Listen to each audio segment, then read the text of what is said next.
కర్నూలు జిల్లా ఆలూరులో జిల్లా collector doctor సృజన వివిధ శాఖల అధికారులతో సమావేశం నిర్వహించారు. సాధారణ ఎన్నికలలో పాల్గొనే సిబ్బంది పోలింగ్ కేంద్రాల్లో తీసుకోవాల్సిన జాగ్రత్తలపై అవగాహన కల్పించారు. ఎన్నికల్లో ఓటు హక్కు వినియోగించుకునే వారికి పోలింగ్ కేంద్రాలలో సిబ్బంది సహకరించాలంటూ సూచించారు. ఆయా పార్టీల తరపున కూర్చునే ఏజెంట్ల పట్ల పోలింగ్ కేంద్రం అధికారి అప్రమత్తంగా ఉండాలని అన్నారు. ఎన్నికల నిర్వహణ సమయంలో సిబ్బంది నిర్లక్ష్యంగా వ్యవహరిస్తే చర్యలు తప్పవని కలెక్టర్ హెచ్చరించారు. సమావేశం తర్వాత ఈవీఎంలను భద్రపరిచే గదులను కలెక్టర్ డాక్టర్ సృజన తనిఖీ చేశారు. మొదటి బాధ్యత బిఎల్ఓ వహించాల్సి వస్తుంది. రెండో సినారియో ఉండకూడని వాడు ఉండటం, అది కూడా మీకు అక్కడే తెలిసిపోతుంది. నేను ఇందాక చెప్పినట్టు ఏజెంట్లు ఉంటారు, అందరి క్యాండిడేట్లకు సంబంధించిన ఏజెంట్లు ఉంటారు.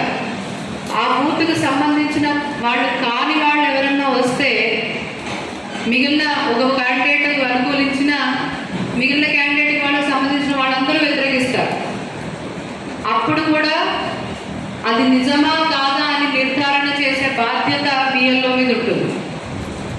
సో ఒక సంవత్సరం కాలంగా మనం పడిన కష్టానికి టెస్ట్, లిట్మస్ టెస్ట్ పోలింగ్ రోజున ప్రతి బిఎల్ఓ ఉంటుంది. నేను ఆ బాధ్యతను మళ్ళీ గుర్తు చేస్తున్నానండి. మీకు తప్పుగానే జరిగింటే మన హక్కుని, మనం ఎవరికైనా ఇవ్వాల్సిన హక్కుని మీరు ఎవరన్నా అన్యాయంగా తీసేసి ఉంటే కరెక్షన్ చేయడానికి ఇప్పుడు కూడా టైం ఉంది. బిఎల్ఓకి మళ్ళీ చెప్తున్నాను, డెలిషన్ ఏమన్నా చేయడంలో ఆపేసాను తప్ప అడిషన్స్ చేయాల్సినవి ఏమన్నా ఉంటే ఇంకా కూడా టైం ఉంది.